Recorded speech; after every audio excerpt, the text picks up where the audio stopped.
Welcome to Black Swan Outdoors. And so much of what we talk about on the blog, if you're not familiar with the blog, is taking some of the spycraft or tradecraft skills that are used by operatives or case officers for the CIA, what these skills that they use abroad, and we're going to take those skills and we try to apply them to a civilian context to get people a little bit more prepared, more protected. And so today's video, what we're going to do is we're going to take a look at what a contractor would carry abroad. And certainly this is not the list of the standard list of all the things that people would carry. But where I got this list from was from a CIA contractor, former special forces soldier who was caught in Pakistan. This was Raymond Davis. Back in 2011, he was arrested after firing his weapon and killing two gentlemen in the streets of Lahore. These individuals, as he had reported, were armed, and it sparked a huge international incident, and it created a big political quagmire.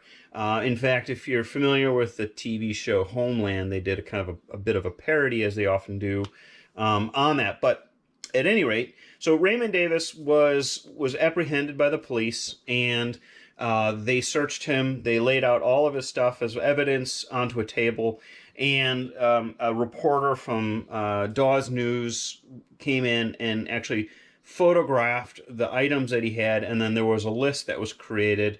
I'm not sure if that was in the original news report or not, but I have both that photo, which is circling around the internet and has been for a while now, and the list. And so I took a look at the list and the photographs and tried to piece together the items that he had. This isn't 100%, and this is not accurate, but it's pretty close to what he had with him. And so I will have a PDF version of that list on the link here under the video, as well as have that on the blog. So we'll jump right into this, and then what I'll do is I'll kind of talk about the gear that he had. Now, this is why I wanted to do this video is just a few weeks ago for a Tradecraft Tuesday, we talked about what a spy would carry when they're traveling. I've done videos like go bag videos and all sorts of stuff, so some of these things might be a little bit repetitive, but I thought it'd be kind of fun just to kind of take a look at kind of peeking into the shadowy world that we don't often see. And because Mr. Davis had made this mistake of getting caught, he kind of unveiled the curtain a little bit of some of the things that a real operative would have with him on assignment. So what he was exactly doing, we're not entirely sure, but he certainly was doing something where they really wanted the Pakistani government really wanted to get him out of the country, certainly. So, all right. Anyway, so. In no particular order, we'll start here with he did have a firearm with him. He had a Glock with him. I do not have a Glock. This is an SP 2022. This was he did not have a weapons light on it or the red dot, but certainly that became more popular recently, not back in 2011. So he did have that, and then with him, he had 5 extra magazines. So I'm assuming there was 1 in the chamber and 4 available. In the pictures, they had loose ammo. I'm assuming that they had unloaded all the magazines when they did that. So I don't think he was carrying the magazines loaded and then some loose ammo. So he and the amount of ammo matched up with how many he would need in a 15-round magazine. What they didn't list was a holster, and I'm assuming that he had one as well. Similar with on the list, they didn't list that there was charging cables with some of the electronics. And those weren't added on the list, but you could see those in the picture. So with that, then he had some communication equipment. He had a radio with him, or as they said in the list, a wireless. And then he had a battery with him. So this is the Baofeng UV5R with an extra battery pack for that uses rechargeable, and AA batteries. Speaking of batteries, he did have with him extra batteries, AA batteries, and that was probably would charge his GPS unit, which he had. He did also have a small camera. I doubt it was a camera that used AA batteries, but I don't know. I'm not sure. And then he did have a Nokia, and this was, of course, this was in the days before smartphones were all over. But I think this trifecta is actually pretty good if you want to go kind of low profile. That you have a kind of a burner phone, dumb phone. The separate GPS and the camera. Certainly we talk a lot about urban navigation on the blog, and we've done some other videos on this. And if you are wanting to get around and you have your cell phone in an RF bag, for example, to keep a low signature, then you would want to rely on a GPS and or hand compass or a compass. Again, this was something not on the list, but it looked like what was a compass in the picture, just small compass. So he had what they said was a diary. I'm assuming it was just a notebook. So I also assume that he had a pen with him as well. One of the things that they did not have on the list, which I'd also assume that he would have with him, was some kind of pocket knife. So this is the just a Benchmade pocket knife, and I would imagine he'd have something like that on him. That's, again, speculation. One of the interesting things is that they did say he had a head torch or a headlamp. So that was kind of cool. And then I guess what was interesting about it was that he had two other flashlights. So he had a small flashlight, and then in the pictures it looked like he had what looked like a tactical flashlight.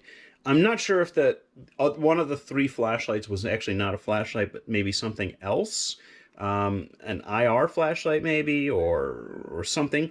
But he did have three illuminating devices. The other thing he had with him was magazines. He had 4 M4 magazines with him. No M4. I'm assuming he just keeps these with him, and then needs as he takes the M4 as needed. But he did not have that with him. So they said they had a small telescope. Really, it was a small, what we would call a monocular. I don't have a pair of binoculars, but I do have a pair of compact binoculars that would easily fit and do the trick. So we have that. He said he had a purse with him because he had a lot of medical supplies. I'm also guessing that wasn't a purse. It was really just an IFAC to keep all of the medical stuff together. Don't know, but as far as the medical stuff goes, it was kind of hard to decipher exactly what he had because they listed some brand names. They listed some things that aren't really used anymore. So from the pictures, he said bandages. There were some 4x4 bandages in the pictures. That's awesome. I love 4x4 bandages. It's something that I carry myself quite often, and especially for hiking. I would imagine that there looked like a roll of what looked like Curlex, so I'm guessing that's what it was. It didn't say if there was a compression bandage, but it looked like there's certainly some roller gauze, and one of those could certainly have been compression bandage. I wouldn't be surprised if you had that on the list. There was a NPG on there. You could clearly see that in the picture, so he certainly had that. He did have it listed chest seal. I didn't see H&H compressed gauze. I would think maybe he had that. I don't know, but it looked like there was something like that. They listed quick clot. So this is just a clotting sponge, but good fill-in for that. I think he did have a decompression needle, and then they said he had cutters, and I looked in the picture, it was clearly trauma shears. So these are the cutters. for signaling and kind of emergency type stuff, it was interesting. He had 3 chemical sticks. So I thought that was quite interesting. Not surprised that he had that. And then it did say an embassy chit. This isn't. The picture was a little bit hard. It didn't. It just looked like it wasn't a chit as much. It was a small blaze panel. So this is one of these cut down blaze panels from Battle Systems. On his, he did have a large American flag on that. This particular one it has multicam in the back, and then it's a blaze panel in the front. I love this piece of gear. I have this, and this is one of my favorite things, and I use this all the time. So I was pretty happy to see he had that on list. And then he did have a lot of miscellaneous kind of pocket litter. Some things that doesn't really matter, like an airline ticket and that kind of thing. So he had cash, both Pakistani cash and American cash. He had a debit card and a checkbook. And then he had business cards as well, again, as well as receipts and other things. And then he had a key ring, it said, but then he also had the key to his car, which was separate. I have a memory card as well. I'm assuming that was for the camera. But this is something that I've been working on, which is keeping some emergency information on an SD card that you can carry with you on an E&E kit. And I will have that very soon on the blog called the Resistance Library, and it has a couple different files in there, or folders rather, that have lists a bunch of files that might be helpful on the go. Certainly I've had some posts and some other things about carrying kind of an exfil package that you can carry with you in there, different files that would be helpful in case you ran into some trouble. So that is the Raymond Davis list. Again, I don't want to make this whole political. The whole idea here is just to kind of unveil a little bit of what an operative would have with them in the field. We're going to do another one of these videos, so please let me know what you liked and what you didn't like about this video, or if you saw that there was some gear listed on another website or wherever, or in the picture that I may have missed. So again, this is Black Swan Outdoors. Remember to like and subscribe.